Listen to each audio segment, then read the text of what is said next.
Welcome to Sports Performance Radio, Episode 9. I am your host, B.Chavez, and as always, I would like to thank each and every one of you for joining me here again this month. And we have a really exciting show on tap today. We have a guest, Alex Harisson, a contender for the United States Olympic Bobsled team, a PhD candidate, and generally just all-around super smart guy on the subject of training and specifically force production and speed strength. So this is going to be a really, really exciting episode. A little more on him and his thoughts in a moment. I would like to take a second to remind everybody that you can find this radio show and the rest of EvilGenius sports performance material at Team EvilGSP. The exception to that is YouTube, which I will come to in a moment. Also want to remind everyone that if you are listening to this show via Podbean or iTunes, it is also available on YouTube, and the YouTube address for that is EvilGSP. And also like to let everyone know that via the Team EvilGSP website, www.teamevilgsp.com, you could sign up for our newsletter and then never miss any of our products or material. So enough with the business side of things, enough trying to sell the ranch, and on to our very exceptional guest for today, Mr. Alex Harisson. As I said, a potential candidate for the United States Olympic Bobsled team. He is a PhD candidate, just really, really super smart guy. We're going to talk to Alex for about an hour on the subject of speed strength. He uses different language because he comes from a different world. Speed strength is typically the language used in barbell sports. Alex talks more in the context of track and field, which is very exciting to me. Those of you that know me know that my educational background is in fact in or from the track and field arena. So though we use different language and though we are essentially solving different problems, we have a lot of similar background, he and I, so it's a really, really interesting and exciting conversation. For those of you that are powerlifters, which is probably the predominance of my core audience, I really, really press you. I really, really strongly suggest you take a moment and clear your mind, because an awful lot of what Mr. Harrison's going to say does not jive with the common dogma in barbell sports today. I really, really, really strongly urge you to clear your mind and listen to what the man says, because no matter how it cuts across your grain, you cannot deny that the things he says make extraordinary sense. They're contiguous, logical, sensible, and dare I say supported by real science. So I really suggest that though this will make you grit your teeth, you really listen, because I think there's an awful lot of take-home message there, things that you can apply to your own training, and things that can just really make you think about what you're doing and why you're doing it. I really, really think this is a powerful learning lesson, an eye-opener for most barbell athletes. So with no further ado, the next thing you will hear will be Mr. Alex Harisson. EvilGenius Sports Performance is now accepting a limited number of new clients. If you would like a consult, please email via the Team EvilGSP website. You're listening to Sports Performance Radio. All right, ladies and gentlemen, as promised, we are live on the air with Alex Harisson. I'm going to let Alex do most of the introductions, but this is the real deal. This is a doctoral candidate, an Olympic caliber athlete. This is the real deal. So, Alex, how you doing? I'm doing well. Thank you very much for having me on the show, Broderick. I am very excited. You are exactly the kind of person I wanted to have when I set out to do this show. Somebody that's a little outside of my box, somebody that's going to make me, as a scientist, as a host, as all the things I am, to stretch and to really expose my people, my demographic, to real science, real athletics, maybe from a slightly different angle, from a different direction. So I'm really excited to hear what you have to tell my listeners about the science of force production, speed strength, and any other language that you want to put on that. So without any more from me, introduce yourself, talk about your athletic pedigree, your educational pedigree, and then tell us how to get really, really fast and powerful. Okay. Thank you very much for the kind introduction. I do probably come from outside your realm of expertise a little bit, in that I operate at a little bit faster velocities as a bobsledder than, say, a powerlifter. But so my athletic background comes initially from track and field. Competed in Division II at the national level, a couple of times All-American there. And then transitioned into the sport of bobsledding, and recently qualified for Team USA, was on Team USA, placed top 15 in the World Championships for bobsledding, for both 2-man and 4-man bobsled. And hopefully you'll see me in the Olympics in 2018 in South Korea as a bobsled brakeman. So that's what I train for on a daily basis here in Snohomish, Washington. My academic background, I got my undergraduate in kinesiology, master's degree in human movement and performance, with a focus in biomechanics, and my PhD that I'm still completing. I have to finish writing my dissertation, which is on bobsled conveniently. PhD is in sport physiology and performance, and that's coming from East Tennessee State, where I study under Dr. Stone. And that really is where I took the science that I learned in my undergraduate and master's and really applied it to how to make athletes, not to be cliche, but bigger, faster, and stronger. Just so you know a little bit further of my scientific background, I also minored in biology and chemistry in my undergrad, which I think has been really valuable in looking at muscle physiology and how it applies to training either novice athletes or elite athletes, training the whole spectrum. I couldn't agree with you more. My degree is in biology and my minor is in chemistry, and I really think being able to understand the greater organism just does wonders for your overview of the subset of athletes. I couldn't agree more. Absolutely. So, I guess I'd like to talk about how we can get to be large and fast at the same time, because in some respects that's a contradictory process. And I think one of the most important things to do in that endeavor is to identify where your need for speed lands on the force velocity curve. If you're not familiar with the force velocity curve, I know, Broderick, you're familiar with the force velocity curve, but the velocity is on the x-axis, force is on the y-axis, and it's an inverse relationship. So the more force you have, likely the slower you're moving. And the faster you're moving an implement, likely the lower the force that the lower your maximum force is going to be. So if you've ever seen an equation like 1 over x on a graph, that's what it looks like. It's an inverse relationship. Which, to anyone out there that's completely mathematically daft, basically what the man's saying is, the heavier the object, the slower you're going to move it. It's a law of physics. Correct. So I'm going to give you some examples so that they can put that into context, kind of wrap their brain around how fast is really fast and how slow is really slow. Well, that's golden information. I'm clinging now, so continue. Okay, so before we get to the examples, just keep in mind that the product of force times velocity is power.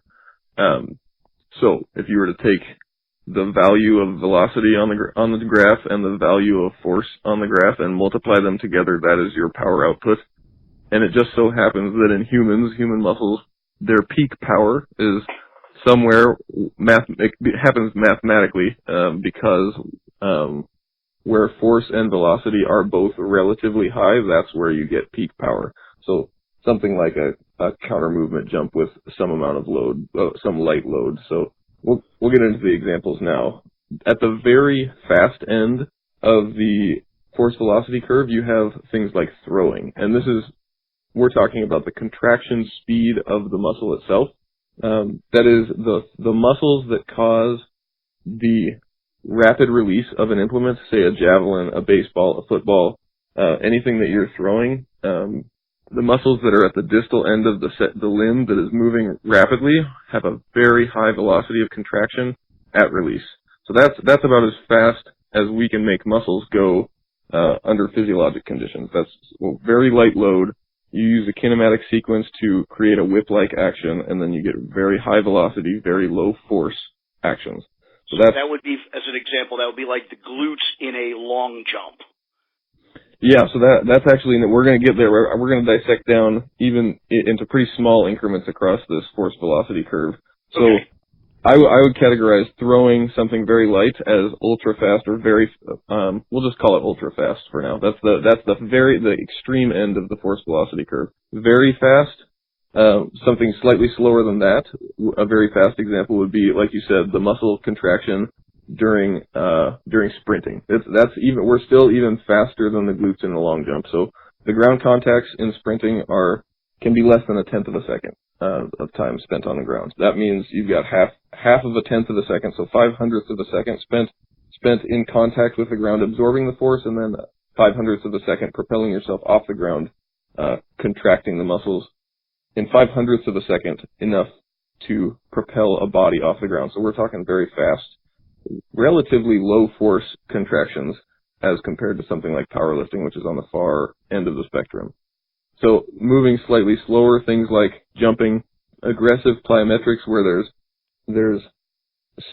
still fairly high speed, but there's an increased ground contact time, which means there's increased time to create tension in the glutes, the hamstrings, whatever's going to propel you off the say long jump board, or if you were to jump off a box and jump up, that's still a fast contraction. I would categorize something moderately fast. I would categorize a counter movement jump with zero load. So you still have counter movement. You're starting tall, dipping down, and propelling yourself off the ground as fast as possible. That would be something that is moderately fast. Getting into where we see peak power, that is the intersection of high forces and high velocities, is the moderate part of the curve, and that's very lightly loaded counter movement jumps, counter movement jump shrugs with weight in your hand, like a barbell in your hand, maybe a lightweight snatch high pull. Yeah, so now we're right at that intersection of moderate, moving towards something moderately slow, but still very high power. Moderately slow examples would be something like a power snatch, a power clean, a moderately loaded jump squat. So say 30% of your 1RM high bar back squat on your back, and you do a jump squat. So for most athletes, say their high bar back squat max is 400 pounds, 500 pounds, you put 30% on the bar, you can still get off the ground pretty well. That'd be, go ahead. Just if you happen to have this piece of information, because it's something that my core audience would relate to very well. I hate to even speak their name out loud, but the West Side contingent often expresses things in meters per second. Okay. So a lot of my people would understand that. You're talking about something moving, 1.5, 2 meters per second, I would say. You know, a power clean typically for a 6-foot tall man, you're talking about almost a meter and a half, maybe meter and 3/4 total range. Yeah, in just under a second. So you're talking about pretty quick motion, yes? Yeah, so in the powerlifting realm, we're still moving real fast. Right, relative to powerlifting, yes. That's what I'm trying to get to people that might be thinking in powerlifting context, because powerlifters have a bit of a self-conceit that they're actually quick, and in relative terms to actual practical athletes, they're heinously slow. Yes, very.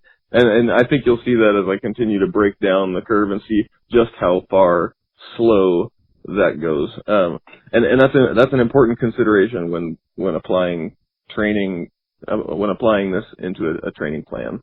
I would categorize things like heavy snatch pulls, heavy clean pulls, near 1RM Olympic lifts, full Olympic lifts. I would categorize those as slow power movements, in that there is still appreciable power there. You're still moving a load in under a second, maybe about a second, up to a meter off the ground, because the catch position in those lifts is not much higher than a meter for most people. Those are, I would categorize, in the grand scheme of things, are slow power movements. Very slow power movements would be things like, I might call them a light day in powerlifting, just because that's the terminology I use. I think other people might call them speed pulls or I don't know, benches for speed squats. you're speed day. 50 or 60% 1 RM, moving at the highest possible velocity available.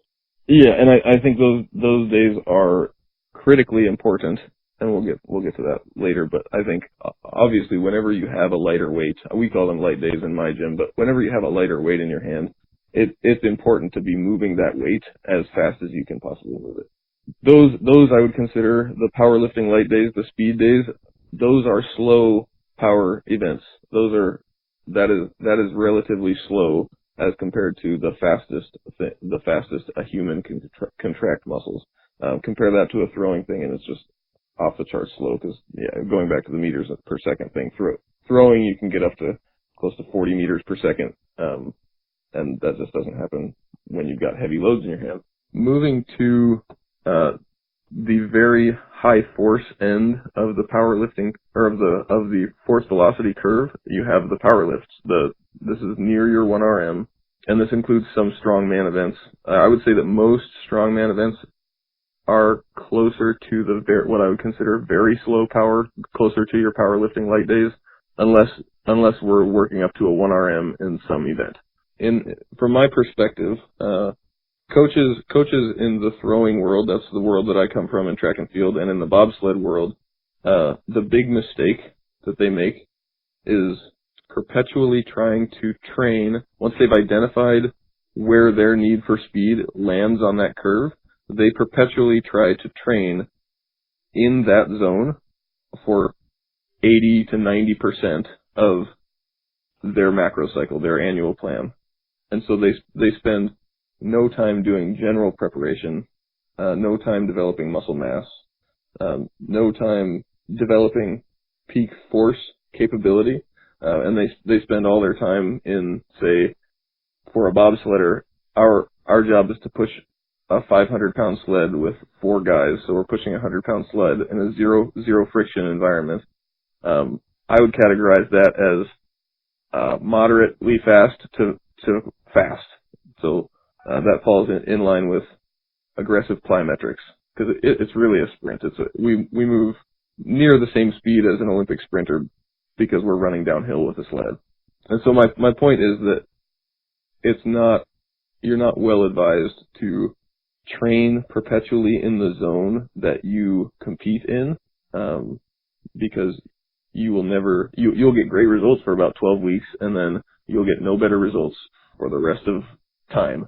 And I see it in athletes all the time in throwing sports. I see it in sprinting, jumping. Interestingly, that's the prevailing attitude in powerlifting, and even more tragically, with the quote conjugate. I think Westside's probably the progenitors of this concept, is where people have really lost the concept of yearly periodization, and they try to periodize everything into 1 week.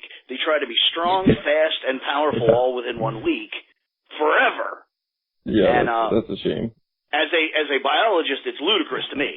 But nonetheless, continue, and we'll piece all this back together at a later point.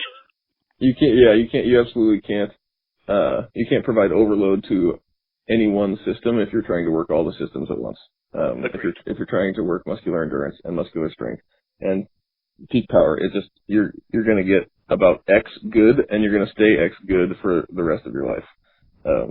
I actually just had a coach that I'm working with, their athlete on a nutrition program. Little side story here. Send me a program just like you just described it, and there's about 16 different components to their training week, and they've got like 30 weeks until their Olympic lifting competition in November or whatever, and they've got every piece of training that they should do from now until November, and you're right, it's in every single week. There's never any focus on one aspect of training, like training for muscle mass, training for turning that muscle mass into something stronger. There's always a piece of fitness, there's always a piece of strength, there's always a piece of muscular endurance, there's always a piece of... Yeah, I really don't know exactly how that came to be, because I'm a little older than you.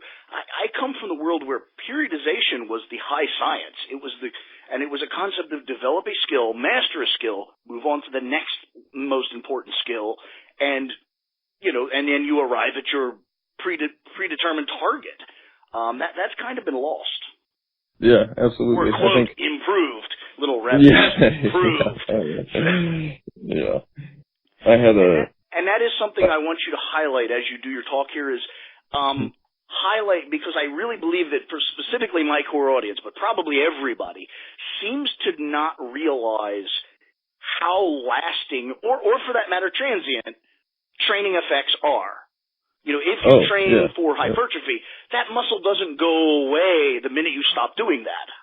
Correct. Yeah. No, but I think that needs to be elucidated by someone other than myself, because apparently people don't believe me. Yeah. So, one of the most striking comments I got in my PhD was from Meg Stone, who currently holds the shot and discus record in the NCAA. It's been held for 35 some odd years, and she had some ridiculous weight room numbers, and she used a block periodization style, call it whatever you want. She trained in 4-week blocks with focuses of each of those 4 blocks for 12 years, and it culminated in her being an elite thrower. And what she said to me was, one of the biggest problems with American programming right now, training programming, is that people are not willing to focus on one thing and potentially give up and accept the calculated trade-off of losing another trait for even a short time to reap the benefits of a more important trait right now. And I mean, I think that's stuck with me in the training that I write for myself, and it's certainly true in science as well, because you absolutely can't provide overload to a system if for say hypertrophy, if you're also trying to overload the nervous system. Your recoverability will you'll go down, and you won't be able to provide the same hypertrophic overload, and vice versa. You absolutely cannot provide overload to the nervous system if you're also trying to stay in touch with hypertrophy, as you said. I think as a coach or as an athlete who if you write your own programming, it's important to decide when in the season or when in the macro cycle it's actually important to possess the abilities that you need in your specific force velocity area, and then design the plan to make that happen when you need it, not to have all those abilities try to develop at the same time all throughout the year. It'll be a catastrophe. You'll either get overtrained or you'll get subpar results. And in many cases, both. Yeah, exactly. So to do that, you have to understand the interplay between volume of training and speed. You have to understand how volume changes myosin isoforms in the muscle. You have to understand how volume changes your neural adaptation and your neural recruitment ability. You have to understand how high force, low speed contractions can change pennation angle. And you have to understand joint angle specificity. If you don't have a handle on how all of those things play together to create a macrocycle, then you may end up with a plan that has hypertrophy as some sort of, quote, recovery workout in your peak week. And believe me, I've seen it in track and field, and I wanted to throw up. So I think it's important for coaches and athletes to realize that the more volume a person does in the weight room, the more total training volume you can calculate. Volume load, I think, is a good stock way to calculate it. That is sets times reps times weight on the bar. Which in my vernacular would be T load, total load. Okay, T load, yep. And some people, I think wisely, some people try to take into account the distance the bar is traveling for each of those. The total volume, the T load that you do in the weight room will change the muscle fiber type from a very fast twitch isoform or a fast twitch isoform to whatever is the next slowest in the line of myosin types. So you've got from slowest to fastest, you've got type 1, that's your oxidative. Type 2A, or rather type 2C is sort of a hybrid between, and you can correct me if I'm using these incorrectly since you're the biology guy, but as I understand it, type 2C is some sort of intermediary between type 2A and type 1, so slower, more oxidative than type 2A. Yeah. Type 2A is generally slightly larger and is a faster myosin isoform than type 2C. And then at the fastest end in humans, we've got type 2X. In rodents and other mammals, there's type 2B as well, which is faster yet. And I'm actually old enough that when I was in school, they were still arguing the X. That was actually not, it was supposed but not truly identified and elucidated. Yeah. I even in my undergrad, I think it was just because my undergraduate program was a little bit behind. I remember being told about that there were type 2Bs in humans, and then about a year later in my program, they were like, "Oh, we taught you wrong." Apparently, they're called type 2Xs now. Yeah. That's since been clarified in my PhD program, and I think I have a better handle on how it all works. My suspicion is 10 years from now they'll rename and change everything again, but conceptually it doesn't change. That there's a gradation of contractile speeds, and it's predicated on the specific fiber types. So it's pretty straightforward. Yep. So myosin is an enzyme which has an enzymatic rate, and the faster the enzymatic rate, the faster your muscles are going to be able to contract. So it's important to know that the more volume you do in the weight room, the more volume you do of any kind of training, cardio, any kind of training that you do for your sport, the fiber types are going to be shifting in proportion to the volume that you do in the direction of being slower. That's simply an evolutionary response to presenting a training load. The volume will also affect neural adaptation in a similar way, in that if you're doing sets of 5, sets of 10, higher volume work, even if you are recruiting maximally, that is, you're pushing the bar as hard as you can go, moving the implement as fast as you can go, your neural adaptation will chronically become slower, less effective in the high volume phases, simply because you're presenting a volume training stimulus.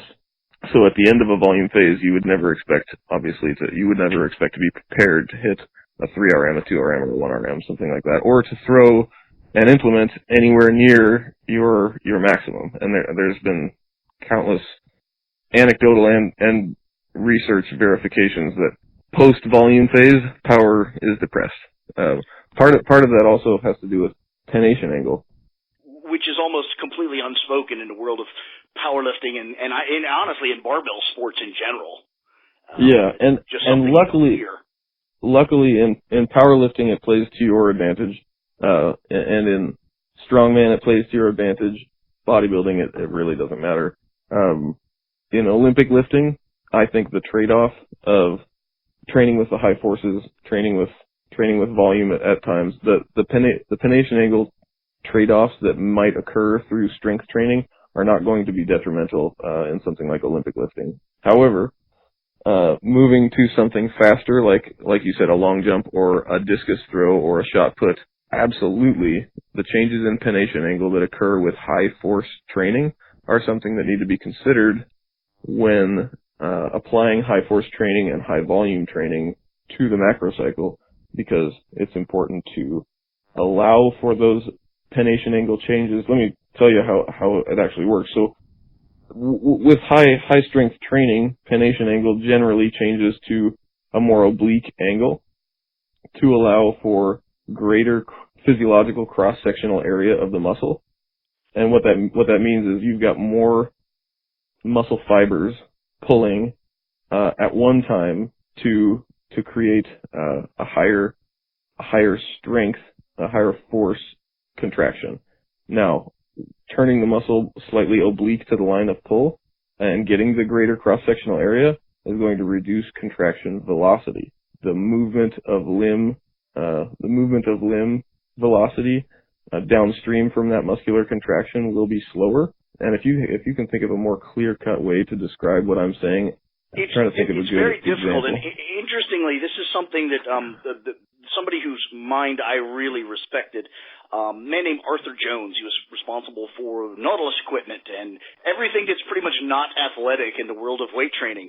But the man was a real thinker, and he actually didn't even have enough educational pedigree to talk about pennation, but his talk was talking about angle of pull and how even though cross-sectional area of, say, a bicep would consistently get larger, the production of lifting ability, he measured it in rotary torque because it was all machines. So he would measure the rotary torque at an axis would go down over time in relation to the gains in hypertrophy. And he deduced that it was because of the angle of pull. As the muscle gets larger cross-section, it gets less efficient at contracting. Yeah, and on top of that, another caveat of that is that when training for hypertrophy, there will be a greater proportion of hypertrophy relative to the type. There will be a greater proportion of hypertrophy of the type 1 fibers relative to the type 2 fibers when training specifically for muscle hypertrophy. And so of the proportion of your muscle size, now there's a greater percentage of that muscle size that's not fast. That's not super fast, may not even be super strong, as compared if you were training for. His concept when he talked about that was actually in relative terms to his thinking was geared toward what's the maximum hypertrophy a human could achieve. And he deduced that there probably was such a thing simply because the angle of pull at some point would get so ridiculous that you couldn't even practically train. Got it. Yeah, that would be quite a scenario. Nonetheless, that's how the man's mind worked. Take a simple thought and follow it to its absolute absurd conclusion, then draw rational conclusions from that. That's hard to imagine a scenario where the person's sarcomeres added in parallel would become so unusable because their angle of pull is so disadvantaged. But I suppose that's possible, probably in super physiologic conditions. That is possible. Let's see, where was I? We were talking about pennation angle and how that changes. So if you're going to apply a training stimulus that you know is going to change pennation angle for the worse for your sport, say you're a shot putter, and you know that you need a high velocity contraction of your pectoralis major during the release of a shot put. It's important to know that your pennation angle over the course of training 10 months out of the 12 months of the year when you're training for muscle size and muscle strength of the pectoralis major doing your bench press, it's important to know that your pennation angle may be becoming less advantageous for a high speed contraction of your arm during the arm strike of the shot put. Now, some coaches, and read between the lines, many coaches, take this to the extreme and have decided now in USA Track and Field to train with low load bench presses and only high velocity contractions so as never to cause any of these less than desirable pennation angle changes, because God forbid that in October when nothing matters that the shot putter can't throw as far as they did in June or July when it all counts. So we're actually generating a bunch of flat-chested, weak chest and shoulder throwers? Yeah, unfortunately. So obviously the ones that are throwing far are not doing that. I promise you. Interesting. So my point is the trade-off still lies strong for a shot putter still lies strongly in favor of applying training stimulus that causes hypertrophy and strength training and fiber type shifting all in a negative direction, simply because being able to produce higher forces, even if they're a touch slower, is so valuable when accelerating a relatively heavy implement, 16 pounds, 7.26 kilograms. It's so important, and it's important to recognize that when that training stimulus is removed, the high force, the high volume training stimulus, when that's removed, pennation angle change will revert back so long as the training applied causes it. So you can do high velocity contractions, high load eccentric work, really any sort of upper body plyometrics to change back the pennation angle to what it was before, or even a more linear angle, more optimized for speed of contraction. And you'll still hang on to the muscle size and you'll still hang on to the muscle strength, because spending 4 to 8 weeks on speed training a year, you're not going to throw away 10 months of muscle size and strength development in 8 weeks. It's early in the talk, but I want to pause you there, and I want to speak to my core audience through you. So basically what you said is, and using a shot putter as an example, but it could be anything. It could be a power lifter. It could be anything. Training for hypertrophy and or strength That means progressively putting more weight on the bar in a fixed rep range, 5 sets of 5, 8 sets of something, Yep. and making progression, okay, moving as quickly as possible, but obviously not quick in the world of true quickness. Correct. At the completion of that, doing a relatively short duration, speed specific, is sufficient to drive up force production, but not long enough to lose any of the, or a measurable amount of the accrued size and strength. Yeah, absolutely. So I think it's important to put a length on that time. So, and it's important. I'm pretty sure I understood that you mean not at the end of a session, but at the end of a macro cycle or at the end of a mesocycle to work on speed, strength, or power. Absolutely, you can work on speed, strength, speed, power at the end of a mesocycle and come back better for it when you return to hypertrophy training after your competition, simply because of a potential phase potentiation effect, meaning now that you've spent 4 weeks or 6 weeks, I can't imagine going much longer than 6 weeks for a powerlifter. Maybe somebody in my world might go 8 or 12 weeks because speed is so important. But once you've gone 4 weeks or 6 weeks or 8 weeks of not doing super high force, definitely not doing high volume work for hypertrophy, now when you return to hypertrophy, the benefits of that hypertrophy training that you do are now going to be higher because it's a relatively new stimulus to your body, and you'll be able to present a greater overload to the system because your body is now unprepared for that hypertrophy training. And it's funny because in my undergraduate program, professors were telling me that I should always stay in touch with hypertrophy because you wouldn't want to lose your work capacity and such and such. And the point is you'll actually grow bigger muscles by taking time off of hypertrophy because it's important to allow that to be a new stimulus to get that phase potentiation effect. Now, phase potentiation as a training principle or whatever you want to call it ranks low as compared to things like overload and specificity and recovery, but it is an important consideration when designing a macro cycle. And that's, for the bro science folks, that's basically the change it up concept, meaning when you force your body to implement new pathways and new metabolic conditions, it kind of desensitizes the older pathways, making them fresh, new, and viable for a new level of work. Is that exactly? sensible? And it's important. It's important, in my opinion. It's important to make those changes in not a subtle way. So training. Interesting. Okay. Especially when returning to hypertrophy.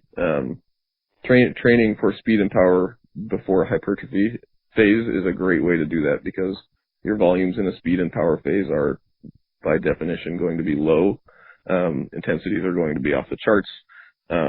Your volition will be very high. And when returning to hypertrophy, you will now bring in that high neural recruitment to the hypertrophy phase, or to the strength phase that follows, and you'll have a capability because of that higher neural recruitment ability. You'll have a capability to present a greater overload when you return to the phase. Absolutely, I couldn't agree with that anymore. Now, I want to pin you down a little bit here, and there's probably going to be some loss in translation because being a bobsledder and a true speed athlete, you're probably in a slightly different realm than most of my listeners, and certainly most of my career as a powerlifter. But when you talk about volume, high volume, low volume, give me a concept of what a hypertrophy volume of training would look like. Just on a kind of as a powerlifter or as a powerlifter or as a bobsledder.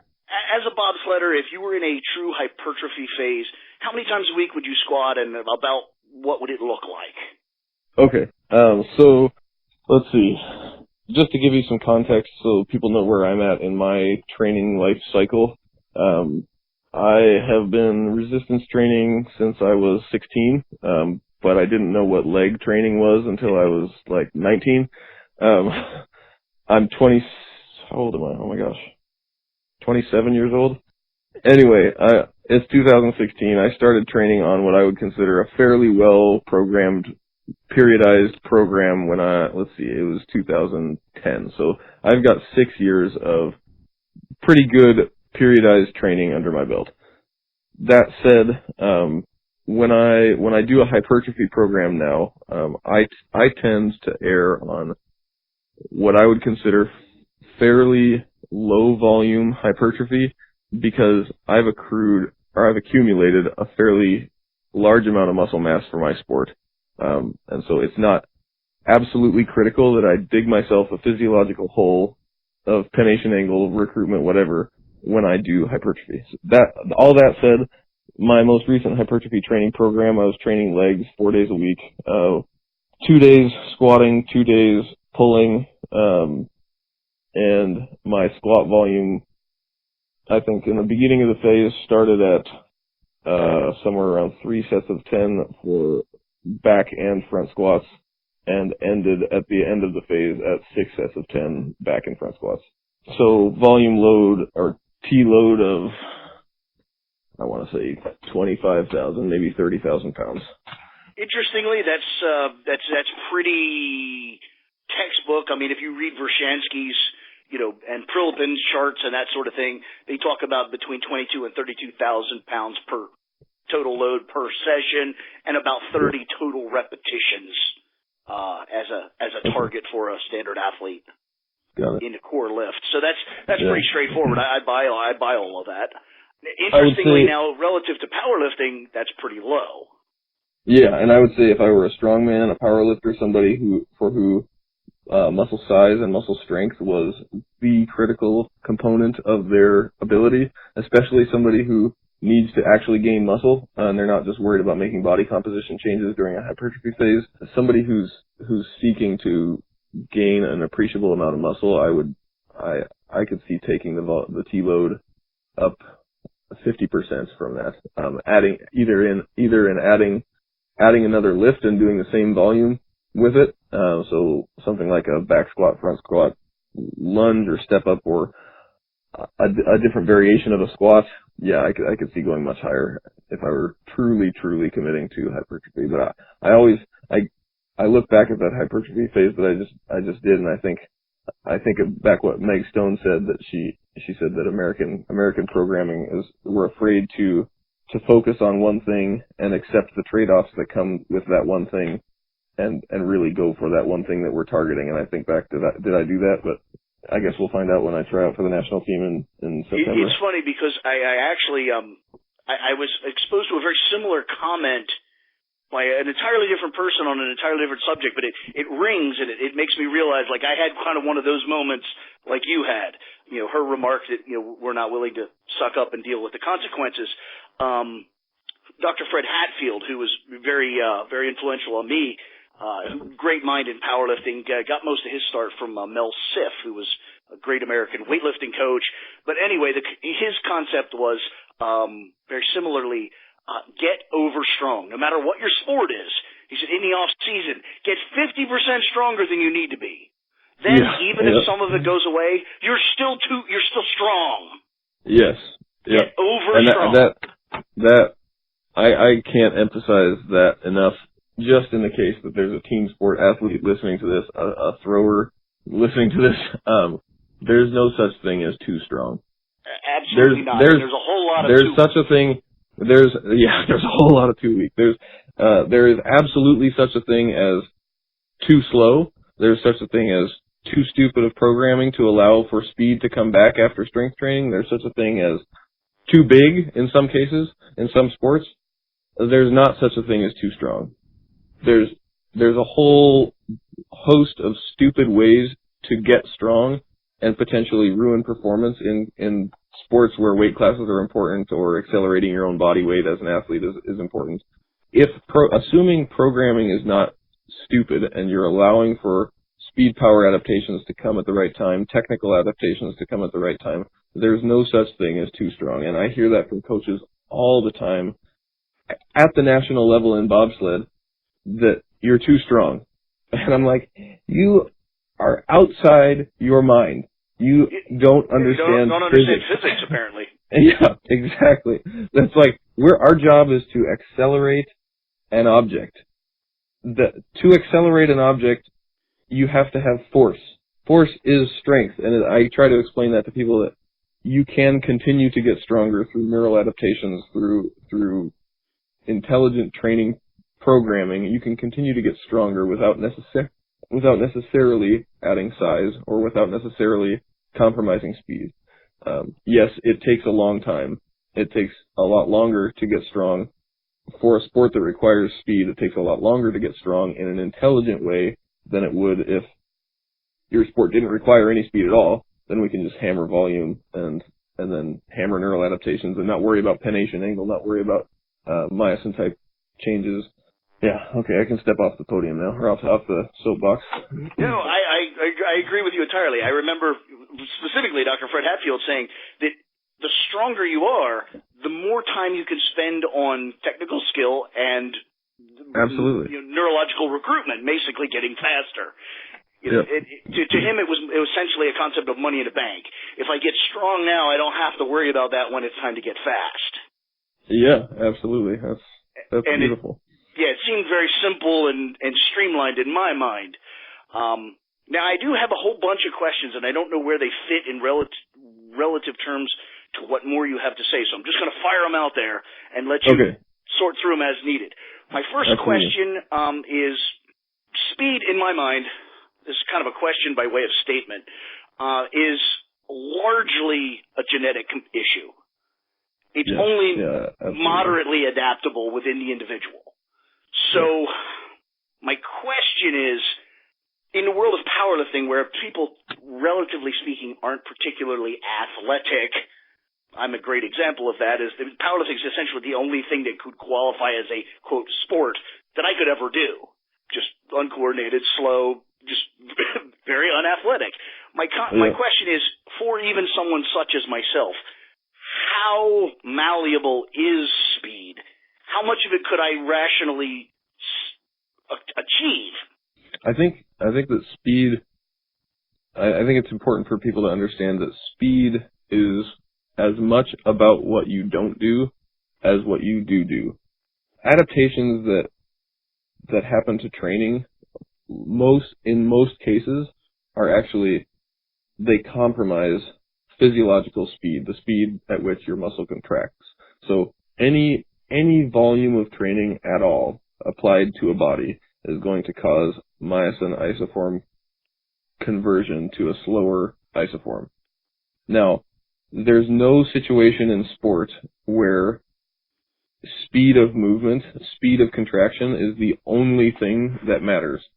In sport, you're always moving against some amount of mass, whether that's your body that you're sprinting with, whether that's a shot put that you're accelerating, and also your body that you're accelerating to then accelerate the shot put, or whether that's a 300 kilo squat.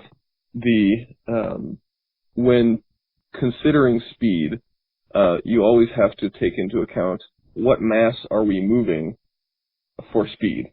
So, in the case of a power lifter, the speed that they need to get out of the hole of the squat or to get the bar off their chest, the speed that they need is really quite slow, and in that sense, it's really rate of force development that we're after. And rate of force development is quite trainable if an athlete is allowed to reduce volume substantially and is encouraged to train at the highest levels of volition. So if an athlete is seeking to change their speed in the powerlifting world for the better, then really, number one, get stronger. Number two, reduce volume like crazy for 3 weeks out of a meet, so that myosin isoforms can convert as much back towards type 2Xs as possible with sufficient load to maintain your strength going into the meet. So the changes that you're looking for going into the meet, assuming that's when you're trying to be fast, you're trying to ramp up the nervous system for the meet, and you're trying to allow, this is where doing nothing is better than doing something, you're trying to allow your muscles to revert back to the myosin isoforms that they had before, and which is a higher concentration of type 2Xs. If you wanted to be the fastest power lifter you could, you would sit on the couch for 4 weeks before your meet. Problem with that is you'd have no neural recruitment, you'd probably have a drop-off in muscle size, and you'd have a huge drop-off in strength. But you'd be fast in a physiological sense. Now that immediately brings me to a question, and I ask this with all due delicacy by virtue of you being a WADA enforced athlete and all of that happiness that I won't even tackle because I'll start to stammer and curse. Yep. But now, might absolutely. that be a situation where exogenous hormones play a very powerful role by virtue of supporting that hypertrophy and strength in a reduced period of reduced volume? Yeah, so there's twofold things going on. So I'm going to talk about the neural component of it, and then the how this applies to training and how exogenous drug use might apply to a powerlifter's training, and how you would make potentially different training decisions with the knowledge that exogenous drugs are present. One of the issues that a powerlifter is going to deal with in doing nothing, allowing for or doing as low a volume of training as possible, allowing for speed to return as much as possible, allowing for those myosin changes to happen. One of the things that they're going to deal with is a potential, especially if they're near their genetic ceiling, a potential decline in muscle mass. And if you lose muscle mass, eventually it's going to catch up with you and you're going to lose muscle strength. So it's a balance as you approach the meet of losing very little muscle mass and ramping up the nervous system to hit new peak forces at the meet.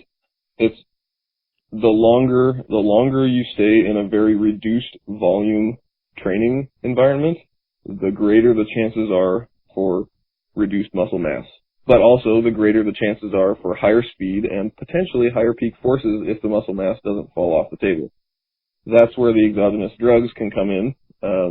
If a person is taking anabolics, they can potentially stay in a very low volume state of training for, to be honest, I'm not an expert in exogenous drug use, but I would say 3 weeks would be fine for somebody not using drugs. I would say 12 weeks is possible. Depending on if you're taking. I can tell you, just as an example, I was in a horrible accident not but a few years ago. I was literally wheelchair bound, was completely unable to get to the gym, and I did maintain a let's call it a little rabbit ears, a support dose of androgens just so I didn't wither to nothing. And I was surprised to find that, my max bench press pre-injury was about 440, and I did I think 365. The first workout back with zero training for almost 8 months. Yeah, I'd say you maintained. Yeah, quite so well, really, and probably the most of that diminishment was really just skill and probably just plain nerve, quite honestly. Yeah. And I think that highlights. I could speak from very firsthand, knowledge that yes, drugs do support muscle mass. It's not a question, folks. Yeah, absolutely. I think that highlights another issue. One of the probably the most frustrating things for me as an athlete, and for the record, the reason it's frustrating is because I don't take advantage of it. And I see athletes from other countries take advantage of it, and that is in a speed power sport, one of the hardest things to do is to maintain muscle size during the off season without putting yourself in a huge hole in the speed department.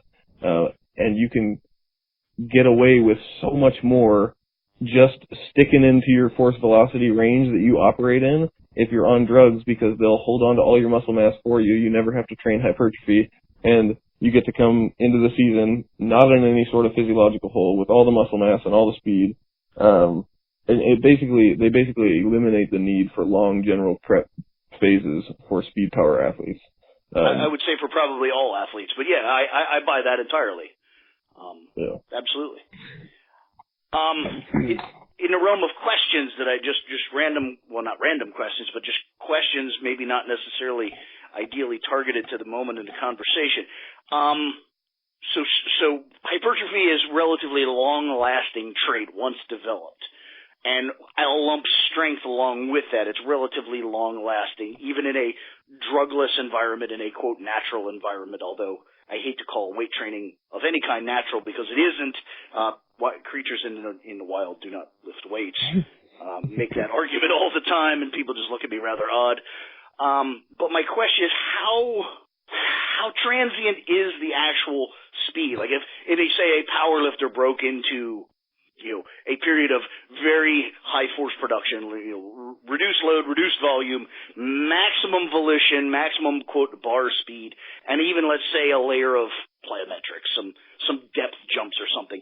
How quickly would they achieve, quote, momentary maximum force production, and then how transient is that at the cessation of that block? I would say that within 2 weeks you're going to see a largely improved speed when volume drops off the table, and within 3 or 4 weeks, especially in the powerlifting world where the definition of speed is really higher neural recruitment against a heavy load, I would say within 3 to 4 weeks you're going to have probably tapped out the benefit of training with something like plyometrics and drastically reduced volume. In a world like bobsled, I would go as far as 8 to 12 weeks because really, wow. We would now. How much of that is because you're genetically more predisposed towards speed? Do you think that has a component there, or not so much? I don't know that it does. I would say we're just more accepting of the trade-off of potentially losing muscle mass and even potentially losing maximal strength in the critical phases of like world championship prep. I would say that letting maximal strength go to the wind and letting hypertrophy go to the wind just to optimize speed of contraction might be a worthwhile trade-off at a world championship scenario, and then you'll come immediately back to hypertrophy and strength training like the day after world championships if you know what you're doing. Now, as far as how long it lasts after the training has ceased and after the volume has decreased, in most cases, a person should probably go back into volume training after a phase like that, in my opinion. And so I would say within a week of doing volume training, your speed is going to have gone down dramatically, and within 2 weeks, it's gone. There's no more. So it is, relatively speaking, the actual volitional, neurological, isoformic component is very transient. It's quickly adaptable and then quickly diminishable. I would say it's quickly diminishable primarily because those are the training decisions that you're going to make, because after a peak competition, it doesn't make a whole lot of sense to continue training for speed. Okay. I can accept that. So it's not so much that it's quickly diminishable, it's quickly damageable. Yes, absolutely. Okay, so that's a better language. We can go with that. Yeah. So any training that's not that is immediately going to be a decrement to that to that speed. Okay, that's very rational and acceptable.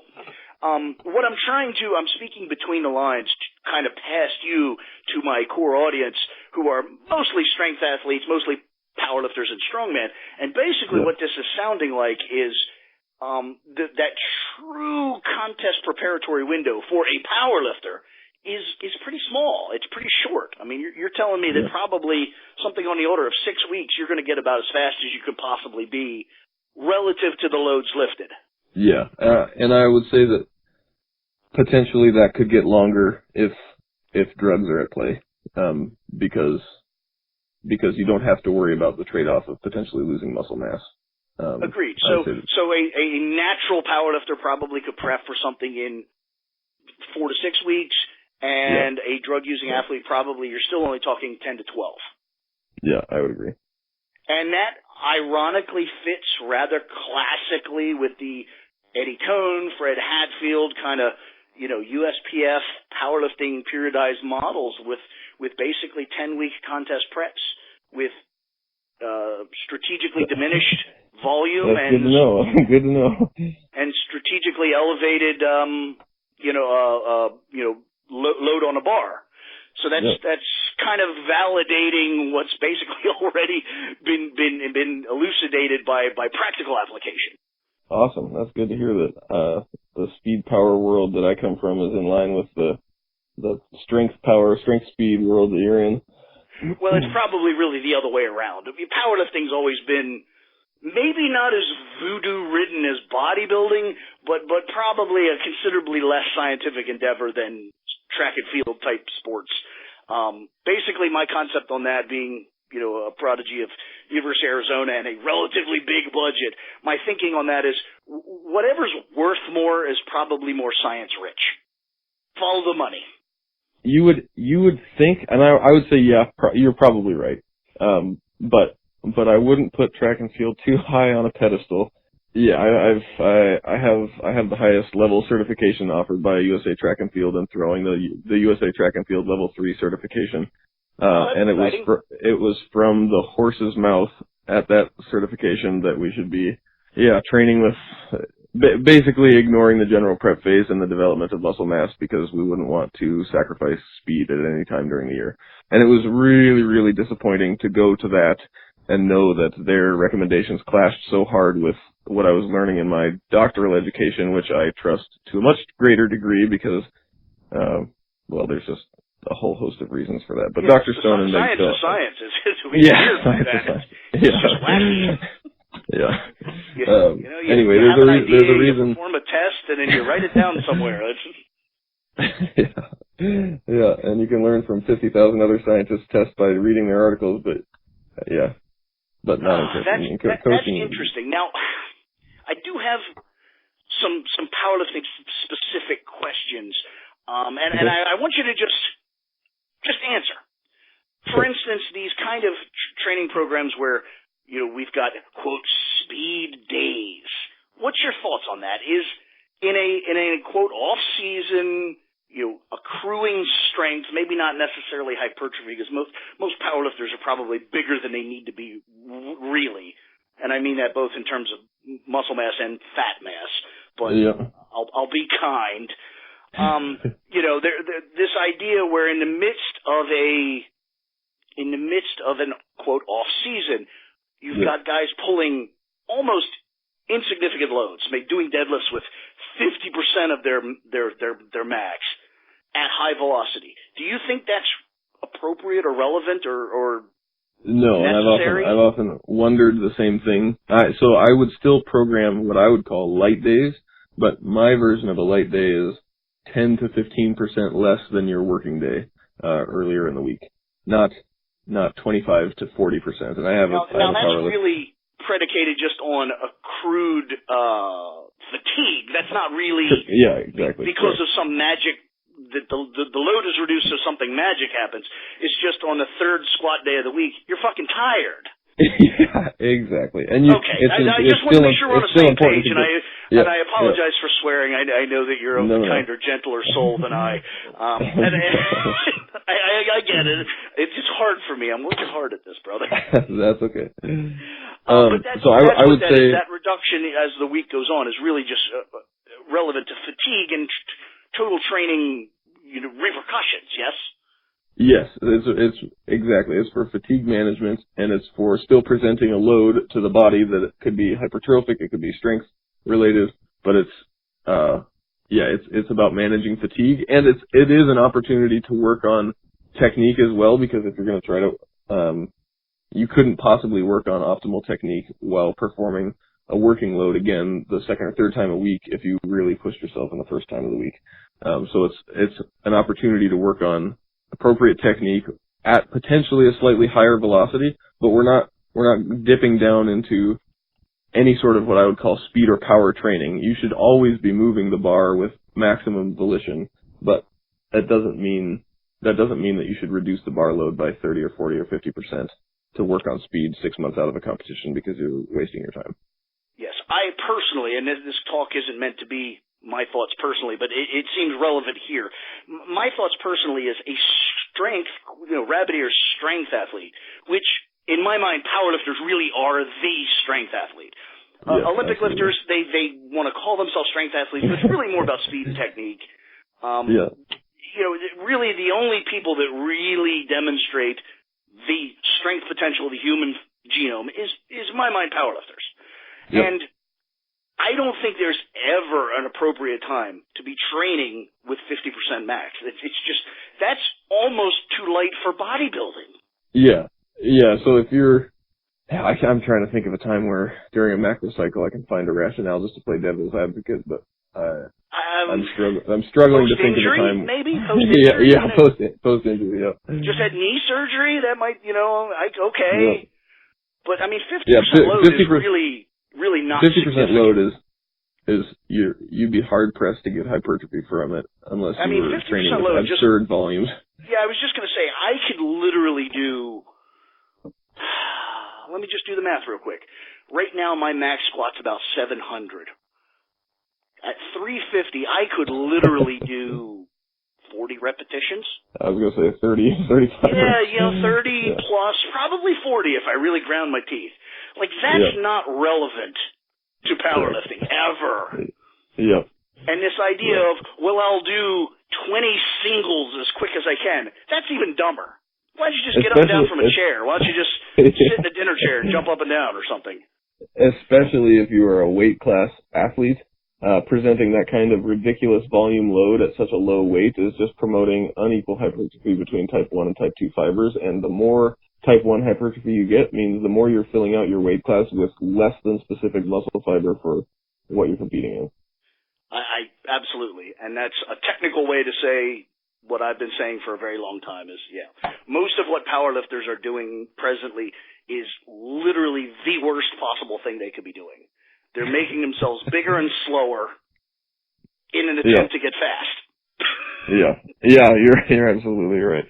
Now I want to play super devil's advocate and pick your brain. And can you may not even be aware, being a real athlete outside of the world of powerlifting, but can you ever conceive of a reason to use devices or apparati that alter the strength curve? And I'm referring to like bands and I know what you're getting at. Can you honestly, and again, if you can, I'd love to hear it because I'll say because it would make me keep my head on the wall a little less than I presently do. But can you think of any reason that would be relevant to the production of or sustaining of speed? I'll give you a roundabout answer. I have programmed training programs for, I don't know, a couple hundred athletes in my short career. And I have not once used a band or a chain. And my specific reasoning for not doing that is because I think I haven't found a place yet where the calculated trade-off of using those to overload a certain range of motion is in favor, not only to overload a certain range of motion, but also do it while doing the full range of motion lift. I haven't found a place where that makes sense within my macro cycle. And I've looked, I've considered, and it just never, the calculated trade-offs are never in favor. And maybe I'll never do it for the rest of my life, or maybe I'll find a place in time somewhere where some athlete I think needs that. But I haven't found that scenario yet. And the reason I bring up like where it might fit in an annual cycle is in say a throwing sport or even in strongman, joint angle specificity and training at the joint angle at which you compete is important, and it is important to provide overload at the joint angles at which you compete. The caveat is when you are providing overload at the specific joint angles at which you compete, that should be in your competition prep period. And if you have a sport where your joint angle of competition is relatively open at the knee, say for example like a sprinter, they never bend their knees more than 90 degrees when they're producing force, and probably never much more than 60 degrees of flexion when they're producing force. The time of year where you need to overload those high-end joint angles is also the time of year where you're trying to let myosin isoforms and neural recruitment and pennation angle changes all happen, and training at full depth or training the full range of motion while also overloading the top end range of motion makes no sense, because then you're blunting all those other adaptations. In the case of a power lifter, the overload needs to happen at the joint angle that's specific to the hardest part of the movement. And that's not the band or the chain pull or squat or bench. Right. It's literally at depth. And I will connotate, because I can hear people right now just huffing and puffing and wheezing in their overweight powerlifting shells out there. I can hear it. Yeah. I'm always, listen up, I'm always talking about raw lifting. Okay. In a powerlifting suit, there is distortion of the human strength curve because of tensile strengths, and I won't even consider that, because to me it's just off the table. I just simply won't talk about it, because one, I don't care about it, and two, I can say this out loud because it's my radio show, people. I just don't even respect it. I don't care. Okay. So you guys can do whatever you want at any angle, wrapped in whatever you want to wrap yourselves in. I'm talking about people that are actually people. So got it. Anyway, without the assist of some mechanical device, got it. Yeah, exactly. That does change things, and I do think a lot of the practices, and I'm talking more to you than to my audience. I do think some of the practices in modern powerlifting are relevant to the use of gear, because their use of gear has gotten so ridiculous. Yeah, absolutely. If the gear is reducing the load at the sticking point lower, or it's making the sticking point higher, then yeah, absolutely train the top end of the range. Exactly. That's what it's doing. It's mechanically driving people out of the hole, and they're not forced to muscularly make up the difference until literally the half squat position. So I've witnessed this with my own eyes. I've literally witnessed people just half squat year round and then take PRs to depth, simply because the suit's doing the bottom half. Yeah. Absolutely. I don't endorse that, but I've watched it. I know it happens. I've personally trained with a guy that was a 800-pound bencher in a bench shirt, and he literally could do fewer reps at 405 raw than I could. So, I just don't even talk about that as a subject. That's very interesting. Now, I don't know if you have more that you want to dissertate or not, and you're certainly welcome to, but one of my last kind of question/ideas is, with this concept of diminish volume, elevate, actual bar speed, maybe implement plyometrics, basically change from a hypertrophy strength to a neurologically tuned training paradigm, is there any nutritional recovery, dare I say pharmacological, because there are pharmacological agents outside of band anabolics. Is there anything that should happen in concert with that? Or is that too big, and is that another talk?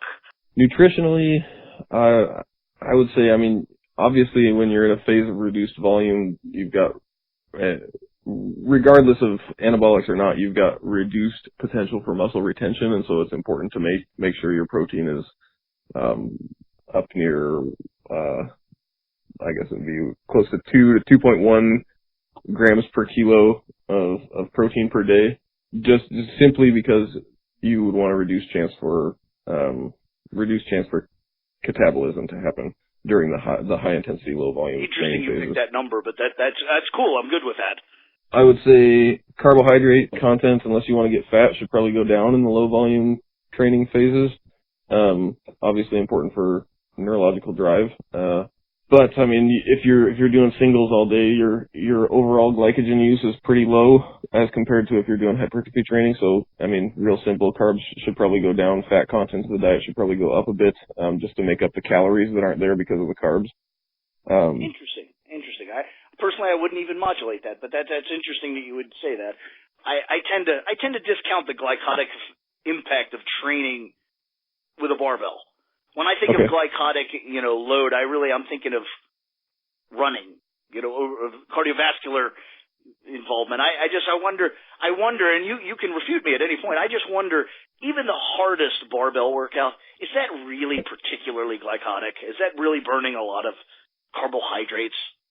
Actually, I would say yes in hypertrophy training. I would say not a whole ton of your liver glycogen is being used.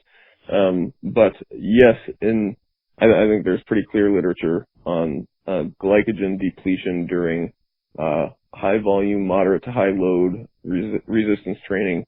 I can think of a study specifically, I can't remember who it was by, but they did leg extensions like something like eight sets of 6 leg extensions, and then tested vastus lateralis glycogen depletion, and I think they depleted muscular glycogen levels by 40% in the vastus lateralis. Really? Through 8 sets of 6 leg extensions. Now, obviously, working 8 sets of 6 leg extensions is going to use less glycogen than, I don't know, 5 by 10 of multiple quad dominant exercises. Or right. So I would say it's important to replenish the glycogen during and post workout, but yeah, nutrition might be a whole nother talk. Sure. As far as the drug use, I mean, I when think I say drug use, I'm even considering, caffeine and anything which actually is banned to a degree, but yeah. I'm actually not sure what degree that is, because let me tell you, the bobsled team takes a lot of caffeine.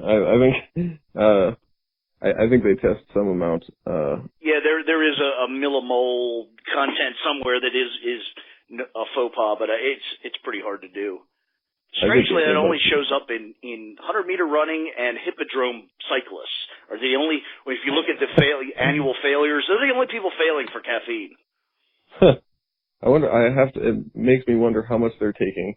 Actually, I could off the air. I could tell you a hippodrome cycle story. Okay. I dare not say it on the air. It's too much. Okay. Okay. but I have firsthand knowledge, and it's a whopping. And I don't use that word lightly. A whopping amount. I'm sure you don't. That's pretty funny. And the route of delivery I would say is puckering. Yeah. It's pretty common among bobsled athletes to use anywhere from 400 to 1,000 milligrams of caffeine for a competition day. That's two runs with 30 minutes back to back, or with 30 minutes between the 2 runs. That's a pretty standard number, I think, for damn near every athletic endeavor. I don't think there's anybody out there that's getting ready to do something that doesn't, swallow 2 Vibrant in a pot of coffee. Yeah, exactly. Yeah, interesting. That's really, really cool, interesting stuff. Is there more you want to give me, or is that the bones of where we're at? I would like to talk about one last thing regarding differentiating training decisions for various experiential level of athletes. The trade-offs change. The magnitude of each trade-off in training changes the greater or with the level of experience that the athlete has. So a highly trained advanced athlete or elite athlete in my world might be 5 to 10 years of training now. And a truly elite athlete probably has more than 10 years of training with weights. As far as training decision making, once an athlete's trained for 5 or 6 years, I'm not certain that the decision making changes that much between a 6-year athlete and a 10-year athlete.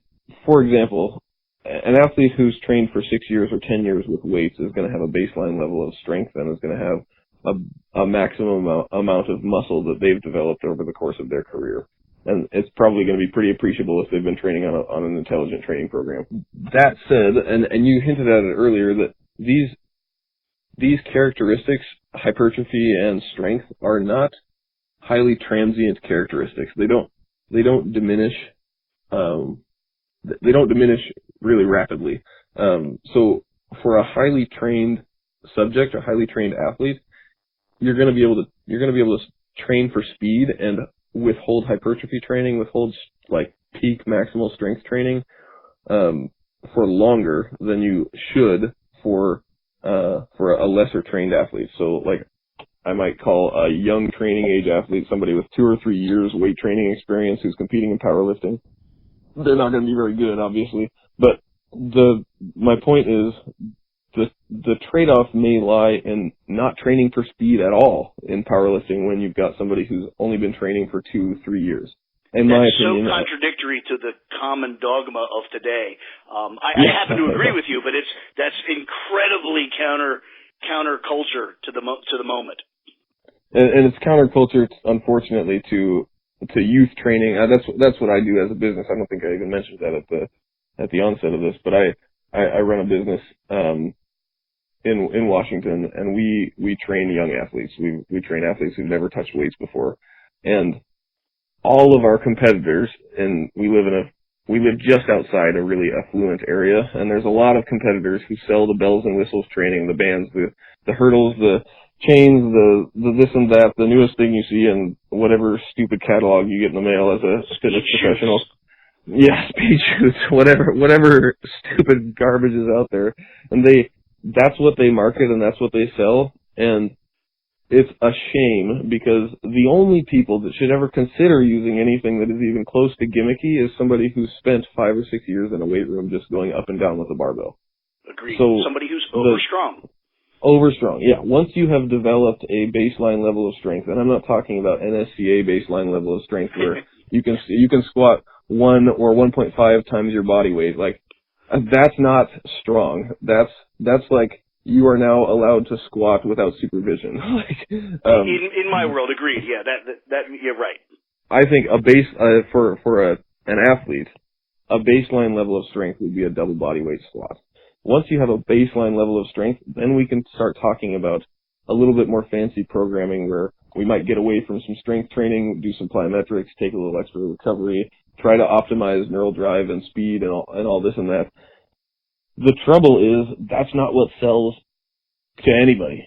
And so I think it's probably pervasive in powerlifting too, that what sells is what gets in the magazines, and that's the chains, that's the super optimization, plyometric, this and that, and it's a lot simpler than that, to be honest. Like, yeah, that's what I had to say. Is beginner athletes, even moving into a competition, don't need to think about withholding volume from training because for them, strength and hypertrophy can be transient because it hasn't been around for so long. And for them, which is funny because it's such a fundamental biological concept known as homeostasis. Yeah. If you're big enough, long enough, your body gets the hit and stays there. Yes, exactly. Yep. Boy, that's like literally, I'm not being sarcastic, well I am, but I mean, in reality I'm not. That's like 7th grade science, folks. Yeah, seriously, you should have learned that in the 7th grade. Yep, that's really true. I never thought of it that way, and that tickles me. That's good. Yeah. Okay, so something that I like to do with my show is kind of recap and bullet point. Okay. And something you didn't say it per se, but with your concept of yearly planning and, you know, if you're really bright, and I'll just leave that out there as saying that, multi-year planning. One of the early concepts that really is going to have to be tackled here is diagnostically determining what you need and what's relevant to your sport, and then plugging it into, you know, a long-term periodization. Would you agree with that? Yeah, absolutely. Yep. And fortunately for my kind of core people, strongmen and powerlifters, speed, relatively speaking, is really by far the lesser component. Absolutely. Oh, go ahead. And I was going to say for a training plan in general, speed, even for a speed athlete, is the lesser component for many years of development. That's a great point. That I'm glad you said that out loud because that is true. And for a number of reasons that you elucidated in the talk, speed, for one thing, it's more transient. It's quicker to actualize it. Yep. So, you know, in terms of volume of blocks or, you know, total time on the calendar, even if you need it desperately, it's still a relatively small window of time. Correct. Yeah, absolutely. So that's really relevant. And then, again, talking to kind of my audience and maybe even the few shades above my audience, like the couple hammer throwers and the couple, you know, shot putters and those kind of people that do listen. And we have some martial artists that listen to this too. I know that. I get some feedback from them. But even those people, it's still only kind of a smattering, a smidgen of true speed relative to, you know, to the Olympic caliber, you know, sprinters and what have you. Yeah. I mean, speed is probably one of the most over-focused on elements of training in every sport. Yeah, I think strength should come a long, long way before speed in a macro cycle and in a multi-year plan and in a career plan. Excellent. I was completely prepared for you to dissent with a lot of my core beliefs, but in reality, you really didn't. You reinforced an awful lot of what I thought, and I'm really kind of gratified to know that I even know more about your world than I thought I did. So I'm really excited. Yep. That's exciting. It's good to hear that there's other people out there in this small. So it sometimes feels like an isolated world where I'm shouting from the rooftops that you just need to be stronger. That's it. That's it. Right? Yeah. Yeah.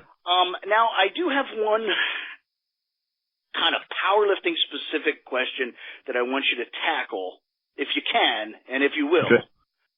Do you follow my thought? So ask that question one more time. Well, just a tail bit there. It's not exactly a question so much as, we've just spent an hour talking about force production and the acquisition of speed and all of these things, but I'm kind of playing devil's advocate and pointing out that true powerlifting, which is the absolute expression of strength, is actually done rather slowly, sometimes even absurdly slowly. Mm-hmm. So my question is, can you justify why speed training actually becomes relevant to that end product? I would say yes, speed, not necessarily speed of contraction, that is the myosin filaments moving by themselves quickly, because that just doesn't happen, but speed of recruitment.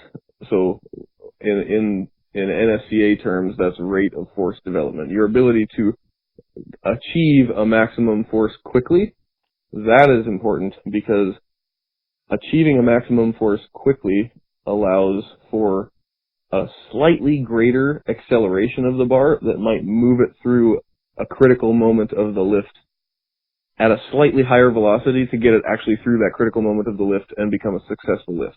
It's not that the velocity of contraction will ever be fast. It's not even that you really need to train under high velocities of contraction, but you need to train to recruit rapidly and maximally for maximal neural recruitment, and not necessarily speed of contraction. Is that clear? It is to me. I'm wondering if it is to my listeners, and I'm going to answer that same question the way I answer it. And I mean that not as any disrespect to your answer, because of course. You're absolutely correct. I tend to, as a rule, think I'm talking to a relatively uneducated, in terms of science and biology, crowd. So my answers are usually worded considerably different. Okay, let's hear it. If you think of a muscle as all of these fibers, you cross-section it and you look at it, and it's all these little ropes. It's a number of wires going from point A to point B.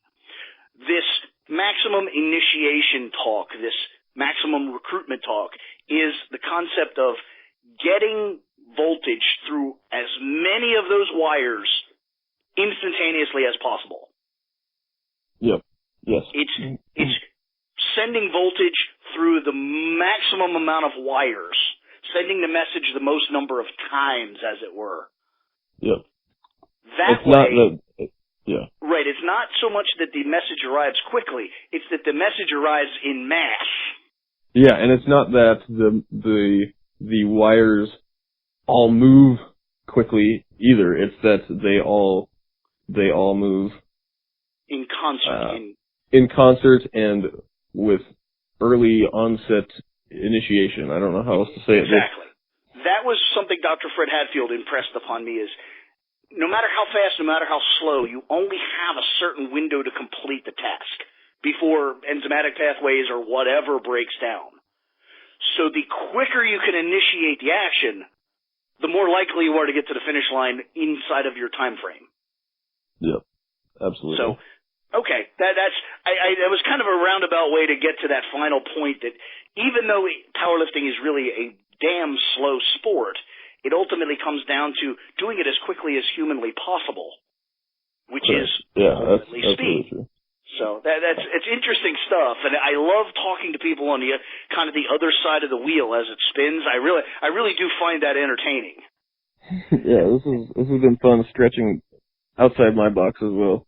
Yeah, and I hope the listeners took up a good portion of that, because there's really valuable information in there, both from a training point of view and I honestly, I hate to sound so almost mystical, but from a positioning point of view.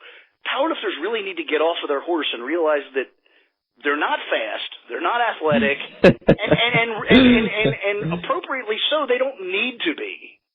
They're striving for the wrong shit. You're right. You're absolutely right.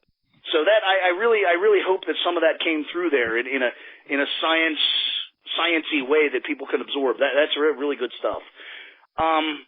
So with things winding down, is there anything you want to say? Any thoughts, any ideas, any marketing? You want to tell people how to find you, how they can pay you, like anything? Yeah, I mean, if people want to look me up, my wife and I run a business called Excelerate Sport. Accelerate spelled like Microsoft Excel, a little play on words there. And yeah, we're based in Snohomish, Washington, and we train young kids to be, again, being cliche, bigger, faster, and stronger. And mostly we just train them to be bigger and stronger, and the speed comes from that. Yeah, that's about it. And then I also work for Renaissance Periodization, which is a nutrition company they've got thousands and thousands of clients, and we don't need any more. So you guys can just stay. That's horrible. Entertaining, but horrible. But no, I really enjoyed this. This was fun, going outside my box and hearing. It's fun hearing your take on powerlifting as well, and how powerlifting people might view themselves as fast, or that they have a high need for speed. It's interesting because in my studies and application, powerlifters are slow, very slow, and they need speed of recruitment, but the velocity of contraction is very different from my world. So this has been fun. Yeah, as well it should be. That's the kind of the interesting point is I think people probably didn't pay attention enough in high school physics, much in physical science. Yeah, that's good stuff. That really is interesting, and you know, I really enjoyed the talk. I really appreciate. You know, I mean, you're a busy guy. You're an Olympic caliber athlete. I really appreciate you coming on here, talking to me, talking to my listeners, giving us an entirely different perspective. And I'd like to publicly give you the opportunity to come back anytime and literally talk about anything that interests you. You know, this is just, as for somebody of your caliber and your acumen, it's open forum. You ever, need to talk about nutrition, anything, bring it on. We would love to hear it. Thank you. That's awesome. So with that said, Alex, Mr. Alex Harisson, Olympic caliber athlete, PhD candidate, thank you for the info, and until next time. Thank you.